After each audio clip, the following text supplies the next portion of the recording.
is a nice Jacob's ladder. It's educational too. It's the alphabet. Was every letter given an animal or something to remember, or umbrellas and things. But it's got a handle which makes it very kid friendly, small kid friendly, because they can do it more easily that way. It works very well. It's nice click clack. It's unusual to have elongated pieces like that, all made of good quality wood. That was an American toy I picked up about 20 years ago. What's this one say? Now I know ABC. Next time, won't you sing with me? Yes, a little bit at the end, just to encourage you. So this is a very nice version or reworking of the Tumbling Blocks. I'm very pleased to find that. And another extremely inventive one, which is this one here. Look at this. You've never seen such a thing. It's a frog there with the eyes. And look him up like that. And he's got legs at the back. He's halfway between a frog and a newt or a salamander or something. It's very strange, isn't it? One of the most extraordinary versions of the Tumbling Blocks I've ever come across, I think. So I've got in the back of my mind was a feeling that other animals were made, but I may be bundling it up with yo-yos, which also had sort of appearing like animals. But it works reasonably well, and it's just an extraordinary idea to have it in a version of a frog with two lots of limbs, front and back. Perhaps it may not be a frog, maybe not. Now, there's another one which we actually had on our website. This is a magic one. I don't know the magic trick. I'm not going to learn it or show it to you now.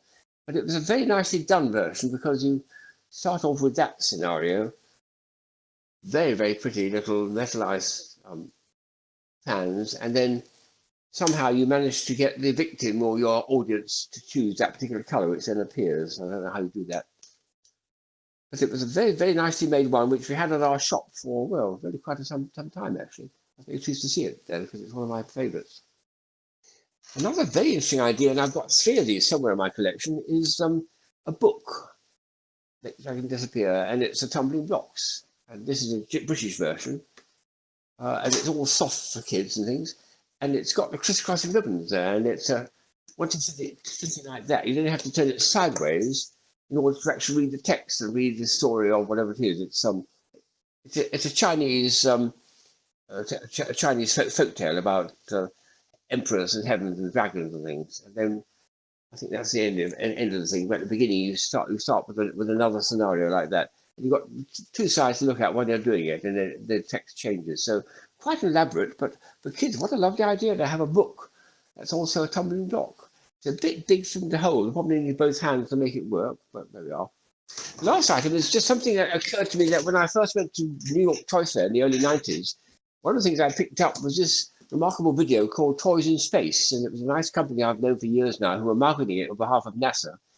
And in the back of I haven't seen this for 20 years. It's the old format too. I've got to get it going and re-look at it. But my feeling in the back of my mind, one of the things they did show was the tumbling blocks, just a square wooden one, in mid-space in 0G, moving around very strangely. It wouldn't flip-flop because there's no force pulling it. But if you did a bit of that, with just about enough energy, it would do 1 or 2 flips and then come to a halt. Too much friction, but nothing to pull it. So Toys in Space makes me think that, yes, I think perhaps in 100 years' time when it's in common to go for half term up to space for a little trip into 0G, I think that's one of the things the kids will take, will be the tumbling blocks, because it does funny things in 0G, as a lot of other things do. Have a think about it.